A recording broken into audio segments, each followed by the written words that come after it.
Okay, good morning, friends. We're continuing Mishnah Daf Hashavua. We're learning Siman Kuf Aleph. We're up to Sif Beis. Yesterday we began in Sif Beis that one should not daven only in their heart, but they need to enunciate the words with their lips, and their ears should hear it, but their voice should not be audible beyond that. So the Mishnah says that, first we saw yesterday the opinion, there is a implication in the Zayar that lechatchila your ears should not hear it, but the Magen Avram says it is not conclusive. That's what the Zayar means. Likewise, the Gemara says that the Zayar also would agree with the Shulchan Aruch that your own ears need to hear it, and therefore the Achronim say lechatchila Shulchan Aruch Harav. The Chayadim says that lechatchila is better that your ears hear your own davening. B'diavad, if it was so quiet that your own ears did not hear it, you're yotzei. Why? Because at least you enunciated it. But if you just lip it and you don't produce any sound at all, then you're not yotzei. That's what the Mechaber says, that lo yispalel b'libay bovad. That's what the Bir Halacha says, b'diavad and mispalel b'libay. The Magen Avram says, loy yatsa. Now,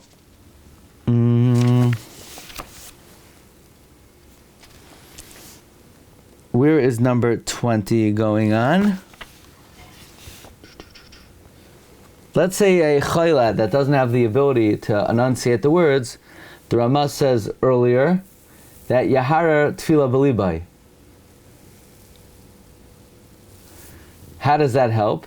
So Mishnah says, it could be you don't even have to daven if you become healthy,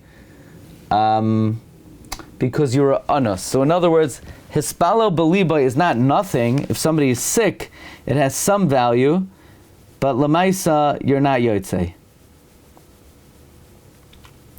Lamaisa, you're not yotzei. Okay, now, it should not be audible to other people. So the Mishnah says, "V'lo yashmiya sivkatan vav dechsiv betfilas chana rak sfaseha na'is v'koila lo yishamea."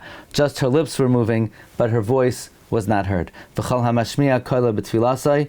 Anyone who davens out loud, hareza miktani amana. It shows a lack of faith. As if God does not believe in his, as if God does not hear his silent prayer.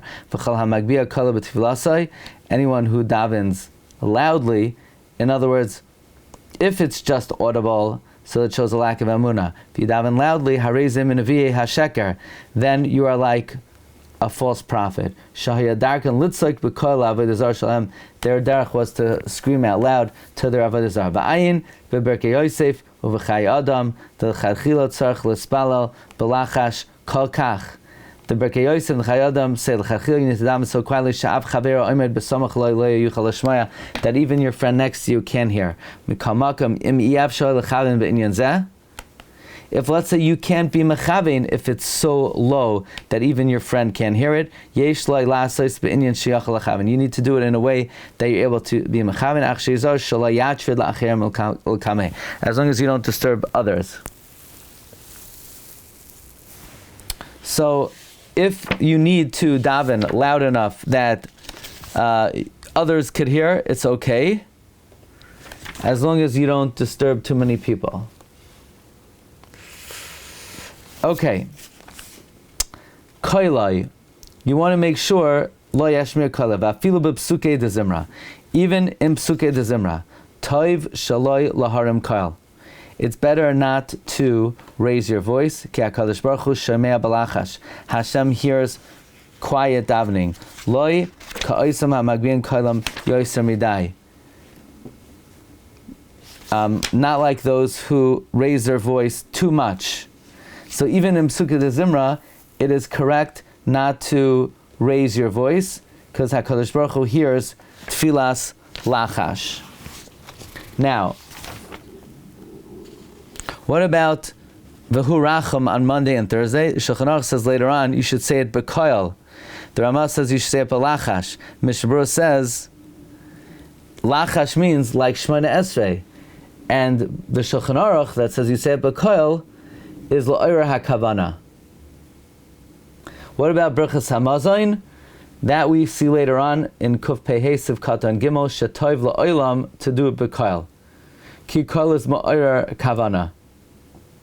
Especially benching on Shabbos and Yom Tov so you don't forget. So even Psukkah de Zimra should be Belachash. Belachash means you could hear it. Umiya b'Shabbos shenoigin she'echad am Psukkah de Zimra b'kol ram. On Shabbos, that the minhag is that one person says Psukkah de Zimra b'kol ram shaper dami. That's okay.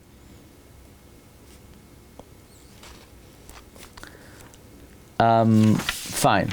Let's say you can't be mechavein when you daven quietly. You're allowed to raise your voice. So Mr. Berura says, when we say that you can't be mechavein, it doesn't mean you can't be mechavein at all, even if you can't be mechavein as well.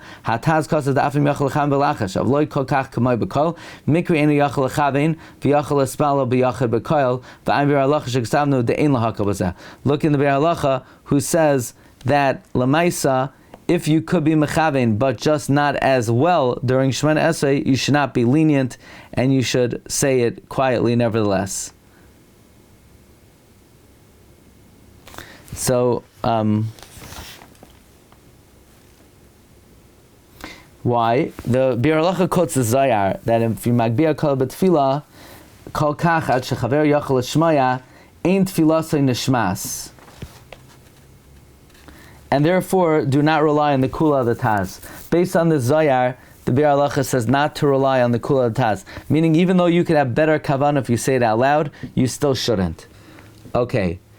If you're not able to have kavanah, then it's mutar lagbia koilei. Va'ayri da'afilum yashmiya koilei b'miktzas gam ken lo yichal l'chav di'lav hachiyaser. It's talking about even where raising your voice just a bit, you won't be able to be mechavein, so then you could be magbia koilai fully. The mechaber continues, V'hani mili beino lebein atzmai. This din, that if you can't really be mechavein, you could raise your voice, that's if you're davening on your own. V'hani mili beino lebein atzmai. Avo b'tzibur asor. But if it's b'tzibur, it is prohibited. The asi lemitrad tzibura, because you're going to disturb the tzibur. Says Mishna b'tzibur asor, afil hashmiya kailai b'miktzas, even to allow your voice to be audible a little bit, v'chol shekain lagbia kailai, and certainly to raise your voice.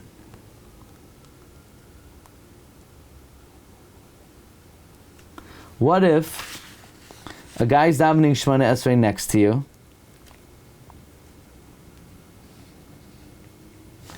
and you hear his Shemona Esrei? Should you answer, Baruch Hu Baruch Shemai, Amen? Yeah, are you supposed to answer? So the Rav Shlomo Kluger says in the Chachma Shleimai, it's a suffix. He's masupik whether you answer Amen. Shlomo Zalman Auerbach says don't answer Amen, because since it was niskan to say it quietly, and the guy did Shaloi Kedin, do not answer Amen. Likewise, the Shevet HaLevi says do not answer Amen. The Mishmera Shalom says, get out of there. Don't be there. But if you do hear him say, meaning you should walk away. But whatever bracha you heard, you should answer Amen. Rav Nissen Karel says, you could answer Amen. Shas Josel Chachma brings various opinions.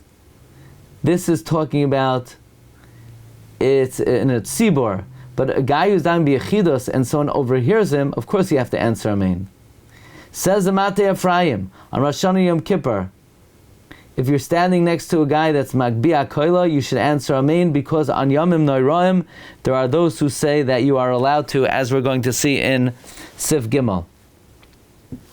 Sif Gimel. Yesh Oimrim Shabarosh Hashanah v'Yom Kippur Mutar lahashmiya koilim b'tfila afilu b'tzibur. Some say on the high holidays it is permitted to raise your voice in prayer, even publicly. Hagav v'chein noyag, and that is the minhag. Kamakim yizar shalag b'ya koilam yoyser midai. You should not do it too loud. Why? Afil b'tzibur la'oyer hakavana, to arouse kavana. Even the vido in the tefillah Makar Chaim says you could say it b'kol. Ulamitrad sibura loichashim. We're not worried that you're going to confuse people. Kivan shasidurim amachzarim biyadam, because they have a siddur or a machzar. The Magen Avraham says even though you're allowed to and the minog is to, it's still better to daven quietly. B'chein kasvu harbe achroinim. Yoiser midai, too much. Dahareza minavie habal, because by raising your voice too much, even though it's the Yom Naram and the minog is to raise your voice, but don't do it too much, because then you become a prophet of the Baal. Shnamar bahem vayikru b'kol gadol. Inami, another reason, or you'll definitely disturb your friend.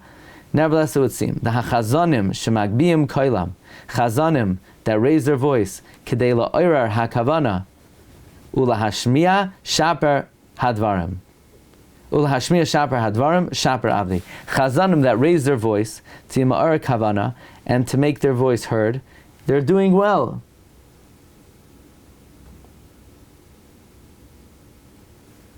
The ikar tefillah shliach tzibur niskana davka b'kol ram. So now he's talking about a chazan. And it would seem then that when the Ramah says you should not be magbiya koil yoiser midai, that it's also going on a chazan, that a chazan should not be too loud. However, if the kavana of the chazan is to be ma'ar kavana and to make sure his voice is heard, that's okay, because the tefillah of the chazan was niskan davka b'koram. Achin oisam sha'oisin came kedei lahares koilam, but those who do show because they want to show off their voice, vaday oisam shaloi kahigen, they're definitely doing incorrectly. Okay, Rabbi Isai, we will hold it over here. We'll do the end of Siman Kuf Aleph on Monday, Be'ezus Hashem.